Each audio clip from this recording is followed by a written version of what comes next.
Students, आज हम first year की मैथ की चैप्टर नंबर 3 में एक्सरसाइज 3.2 करने जा रहे हैं। इससे पहले हम एक्सरसाइज 3.1 और बेसिक मैट्रिसेस के बारे में पढ़ चुके हैं। उसी लेक्चर को कंटिन्यू करते हुए हम आज एक्सरसाइज 3.2 करने जा रहे हैं। तो चलते हैं हम अपने बोर्ड की जानिब और अपनी एक्सरसाइज को स्टार्ट करते हैं। जी, एक्सरसाइज 3.2 का ये क्वेश्चन नंबर 2 पार्ट नंबर 2 मैंने लिखा है। इसमें हमने इसका इन्वर्स फाइंड करना है। तो इन्वर्स फाइंड करने का फॉर्मूला जैसे कि हमने पिछली एक्सरसाइज में पढ़ा था, 1/a determinant into adjoint of a। तो इसी फार्मूले की मदद से हमने अपना ये क्वेश्चन करना है, जिसमें हमने इसका डिटर्मिनेंट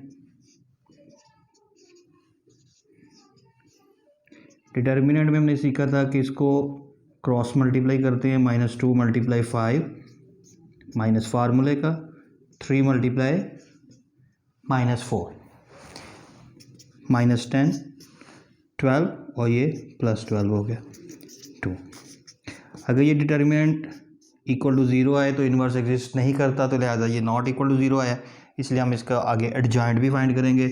तो एडजॉइंट के लिए हमने सीखा था इन दोनों यानी कि जो प्रिंसिपल डायगोनल के एलिमेंट्स हैं उनकी पोजीशन चेंज कर देनी है, इसको इधर, और जो सेकेंडरी डायगोनल है उसके साइन चेंज कर देने हैं। ओके हो गई बात जी। तो इसके बाद हम वैल्यू लगा देंगे a inverse 1/a determinant into adjoint of a। तो a इनवर्स जो बाहर 1/2 है, इसका मतलब 2 अंदर सबके साथ डिवाइड हो जाएगा, तो यहाँ पे आ जाएगा 5/2 -3/2 4/2 और 2 रह जाएगा और ये -1 हो जाएगा। तो ये हमारे पास आंसर आ जाएगा। यहाँ पे अगर हम यहाँ पे भी छोड़ दें तो इशू वाली बात कोई नहीं है, मगर कोशिश करें कि डिवाइड कर ही दिया जाए, वही बेस्ट। तो आ गया जी क्वेश्चन नंबर 3 का सेकंड पार्ट, जिसमें उसने बोला है solve the following linear equations को सॉल्व करने के हमारे पास मुख्तलिफ मेथड्स हैं।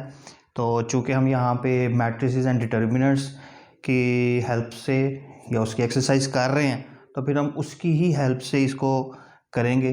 तो उसका तरीक़ेकार कल भी हमने कुछ इससे मिलते जुलते क्वेश्चन किए थे एक्सरसाइज 3.1 में।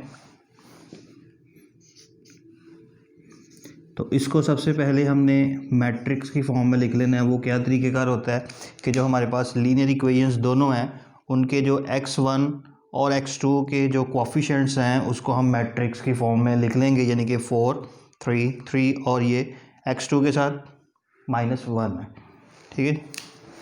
और साथ में ये आ गया x1 x2 और जो इक्वल के उधर है उसको हमने भी मैट्रिक्स की फॉर्म में लिख लिया। अब आगे बात ये है कि इसको हम a का नाम दे लेते हैं मैट्रिक्स को, और इस मैट्रिक्स को b का नाम दे लेते हैं, और जो हमने फाइंड करना है उसको x का, यानी कि ये बन जाएगी इक्वेशन ax = b, यानी कि ये a मैट्रिक्स हो गया, ये x मैट्रिक्स हो गया और ये b मैट्रिक्स हो गया। अब वही बात कि a को उधर जाके इन्वर्स करना है, तो x की लेफ़्ट साइड से उठाया है तो b की भी लेफ़्ट साइड पे लगा देंगे। ये आ गया x = a इन्वर्स b। तो a इन्वर्स हमने फाइंड करना है। a इन्वर्स यानी कि a का डिटर्मिनेंट सबसे पहले क्रॉस मल्टीप्लाई कर लेंगे और ये -13। और यहाँ पे भी वही बात है कि नॉट इक्वल टू 0 आना ज़रूरी है, क्योंकि 0 आने की सूरत में इसका सलूशन एग्जिस्ट नहीं करता। तो सो नॉट इक्वल टू 0 है, इसलिए ये हम सलूशन फाइंड कर सकते हैं। आगे एडजॉइंट ए में इन दोनों की प्रिंसिपल डायगोनल के एलिमेंट्स की पोजीशन चेंज करनी है और सेकेंडरी के साइन चेंज करने हैं। ओके जी। तो a इन्वर्स की वैल्यू हमारे पास आ गई 1/, यानी कि -13। तो ये a इन्वर्स 1/13 को भी डिवाइड ना करें अंदर, यानी कि -13 को अंदर डिवाइड ना करें, तो हम यहाँ पे अपने एक्स मैट्रिक्स की तरफ आते हैं जहाँ पे हमने मल्टीप्लाई करना है ए इन्वर्स को बी मैट्रिक्स है, यानी कि ये बी मैट्रिक्स जिसे हमने लेट किया था। तो ए इन्वर्स को बी से मल्टीप्लाई करने से हमारे पास एक्स मैट्रिक्स आएगा। देखते हैं जी, इन दोनों को मल्टीप्लाई किया वही रो इनटू कॉलम के तरीके से, तो ये आ जाएगा -5 -21 -15 +28 -5 -21 -15 +28, ये ऊपर बन गया -26 और -15 +28 ये बन के हमारे पास है 13। तो -1/13 यानी कि अंदर हम -13 के साथ डिवाइड कर देंगे तो ये आ जाएगा 2 और नीचे आ जाएगा -1। तो बेसिकली x जो मैट्रिक्स है वो हमारे पास x1 और x2 की वैल्यू है।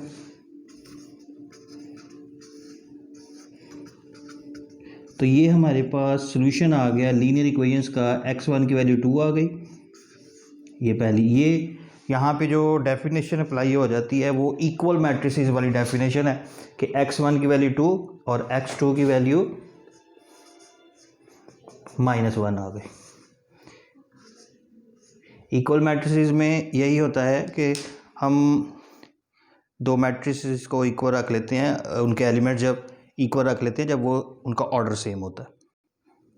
तो नेक्स्ट क्वेश्चन है जी 4 पार्ट है जिसमें उसने हमें ए बी सी की वैल्यूज़ दी हुई हैं। वेरी सिंपल क्वेश्चन है, इसमें कोई ऐसी बात नहीं है। a - b - c हमने फाइंड करना है।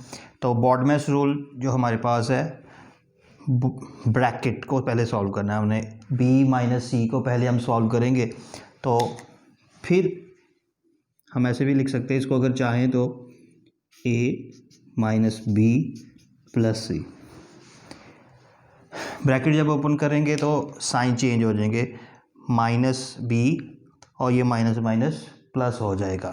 तो अब यहाँ पे हम a b c की वैल्यू लगा देंगे। a की वैल्यू 1, b सेकंड, और ये -b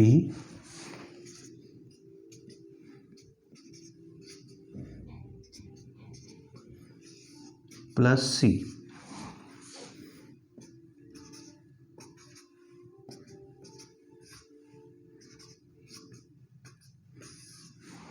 अब हम इनको this minus this one plus this one हो रहा है, तो 1 - 2 + 1 ऐसे आएगा। 1 ये 1 -2 + 1, फिर -1 -1 ये वाला माइनस आ रहा है, और ये +3, और भी ये 2 माइनस माइनस प्लस हो जाएगा, और ये प्लस माइनस माइनस, फिर आगे 3 - 3 -1 2 - 3 +2 5 - 4 + 0 -1 +1 +3 0 -2 +4 4 -1 -1। तो ये हमारे पास फाइनली आंसर आ जाएगा 0 1 1 -1 1 1 3 2 2। तो ये हमारे पास आंसर आ गया किसका जी, a - b -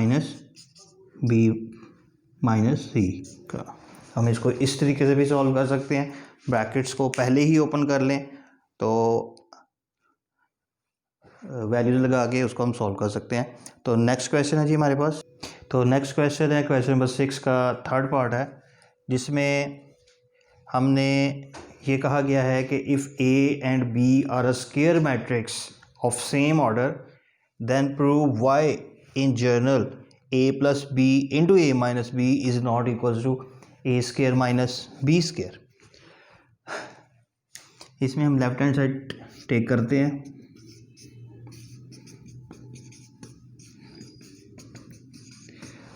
थोड़ा सा अगर आप गौर करें तो a plus B into A minus B का फार्मूला यही होता है A square minus B square, मगर उसने यहाँ पे साथ मेंशन कर दिया है कि ए और बी दोनों स्क्वायर मैट्रिक्स हैं। तो फिर आप ये बताएं कि जनरल केस में ये बराबर क्यों नहीं होता। अभी देखते हैं, इन दोनों को मल्टीप्लाई करेंगे, ए को ए से ए स्क्वायर, ए को प्लस ए को माइनस बी से करेंगे सीधा सीधा, यानी कि माइनस ए बी, फिर बी को ए से करेंगे तो प्लस बी ए, इसको इससे करेंगे तो बी स्क्वायर। चूंकि since A and B are square matrices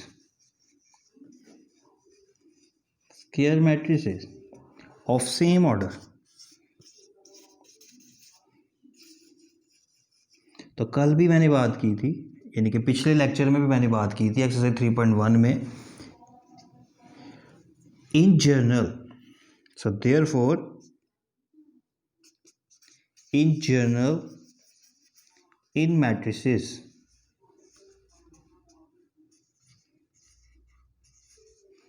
A B is not equals to B A। चूँकि इसमें कम्यूटेटिव प्रॉपर्टी होल्ड नहीं करती तो इसलिए ये दोनों कैंसिल नहीं हो सकते। तो so A plus B into A minus B is not equals to A square minus B square. तो जी नेक्स्ट क्वेश्चन हमारे पास 7 है, जिसमें उसने हमें ए मैट्रिक्स दिया हुआ है। ए मैट्रिक्स देने के बाद वो कहता है कि आप लोगों ने ये फाइंड करना है ए इंटू ए ट्रांसपोज, ए को मल्टीप्लाई करना है ए के ही ट्रांसपोज से। तो ट्रांसपोज लास्ट लेक्चर में भी डिस्कस हो चुका है हमारे पास, ये देखिए जी ए को ए ट्रांसपोज, ये तो ए मैट्रिक्स आ गया। अब इसको मल्टीप्लाई करना है हमने इसके ट्रांसपोज से। ट्रांसपोज होता है किसी भी मैट्रिक्स के रोज़ को कॉलम में या कॉलम्स को रो की फॉर्म में लिखने का नाम होता है। ये रो है, इसका ये कॉलम बन गया 2 -1 3 0, और ये अगला 1 0 4 -, ये देखिए ये पहली रो को मैंने इसका ट्रांसपोज ले रहा हूँ मैं यहाँ पे, इस रो को ये कॉलम बना दिया, यानी कि इसकी फर्स्ट रो इसका फर्स्ट कॉलम बन गया, इसकी सेकंड रो सेकंड कॉलम बन गया, और ये थर्ड रो है तो ये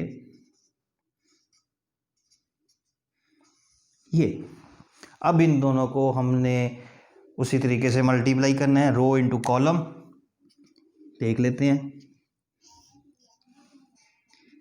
लास्ट लेक्चर में मैंने आप लोगों को ये बताया था कि दो मैट्रिसेस को मल्टीप्लाई करने के लिए ये ज़रूरी होता है कि पहले वाले के नंबर ऑफ़ कॉलम्स और दूसरे वाले के नंबर ऑफ़ रोज़ इक्वल होने चाहिए। इसके कितने कॉलम हैं 1 2 3 4, और उसकी कितनी रोज़ हैं 1 2 3 4। तो इसका मतलब ये है कि ये दोनों मैट्रिसेस आपस में मल्टीप्लाई हो सकते हैं। तो मल्टीप्लाई कैसे करना है, 2 को 2 के साथ प्लस, -1 को -1 से, 3 को 3 से, और 0 को। ये first row first column multiply हो गया। फर्स्ट रो सेकंड कॉलम से 2 1 ज़ा 2 0 प्लस 12 0। अब इसी रो को थर्ड कॉलम से मल्टीप्लाई करेंगे,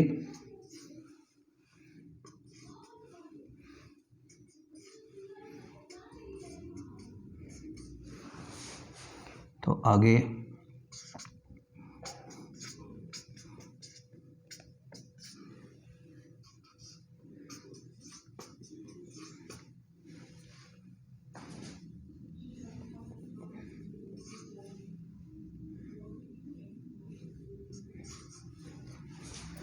फिर सेकंड रो को थर्ड कॉलम से,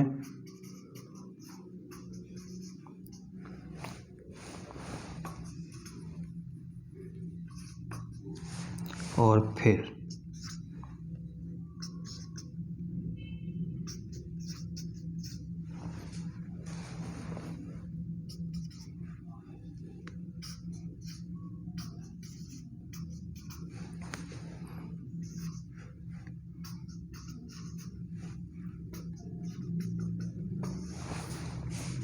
तो इसका आंसर हमारे पास आ गया 14 - 5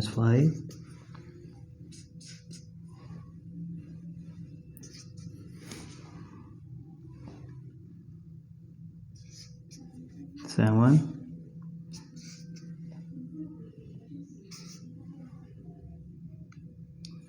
39।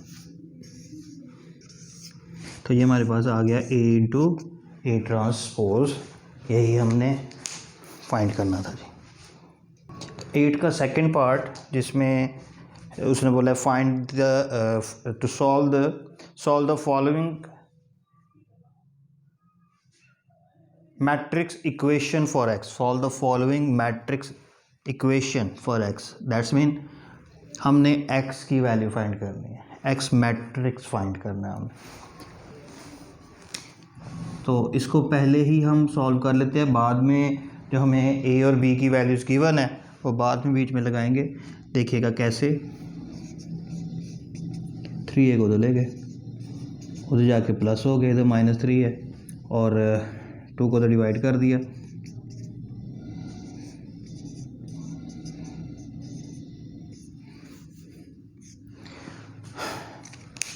इन दोनों को पहले प्लस करके 2 पे डिवाइड कर देंगे तो एक्स मैट्रिक्स आ जाएगा। अब यहाँ पे हमारे पास ए की वैल्यू है ये,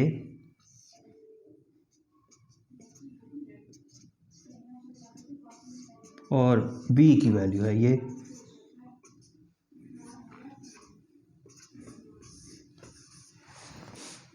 ये 1/2 बाहर ही है, तो क्या करेंगे हम 3 को अंदर मल्टीप्लाई करेंगे और साथ इसमें प्लस करते जाएंगे, तो देखते क्या बनता है। 3 + 3 6 -3 -3 प्लस -1 -4 3 2 6 प्लस 0 3 2 -6 प्लस 4 -2 4 3 12 2 14 और 5 3 15 प्लस 1 16। तो ये हमारे पास, इसको 3 को मैंने साथ ही मल्टीप्लाई करके साथ ही प्लस किया है, तो ये हमारे पास आंसर आ गया।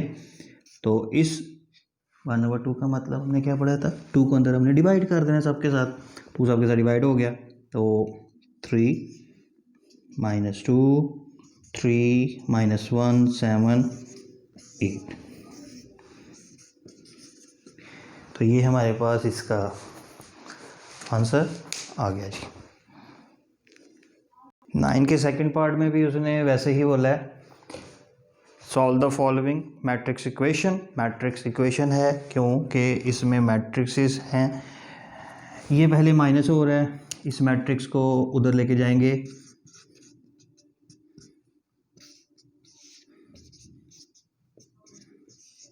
इधर माइनस है, उधर जाके प्लस हो जाएगा।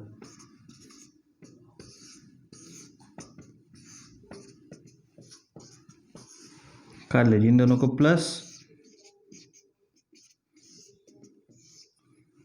1 2 2 6।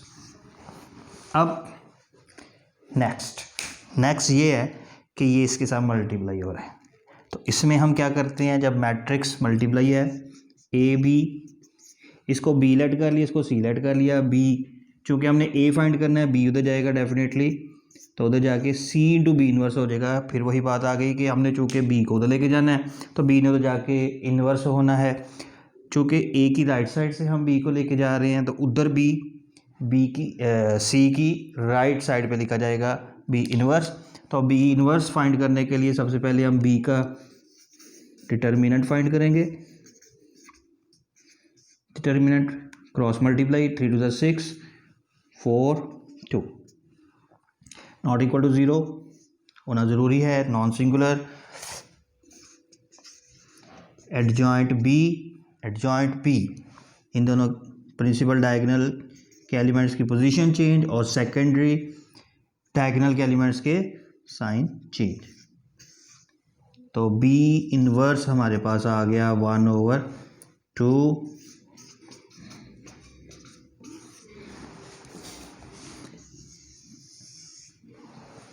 तो ये हमारे पास बन गया A = C, ये है C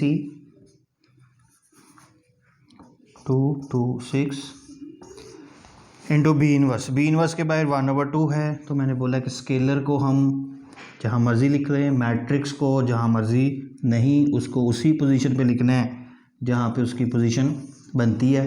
तो अब हम इन दोनों को मल्टीप्लाई कर लेंगे।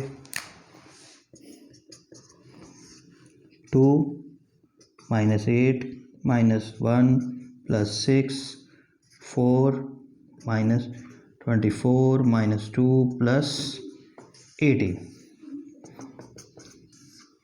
-6 5 -20 और ये आ गया हमारे पास 16 सॉरी। तो 2 अंदर डिवाइड हो जाएगा, तो जिसके साथ कटता है, जैसे कि 6 के साथ -3 5/2 आ जाएगा, यहाँ पे -10 आ जाएगा और यहाँ पे 8 आ जाएगा। तो इसके साथ ये एक्सरसाइज हमारी कंप्लीट हो गई है। अब हम मज़ीद अच्छी वीडियोस के लिए हमारे चैनल को सब्सक्राइब करें। शुक्रिया।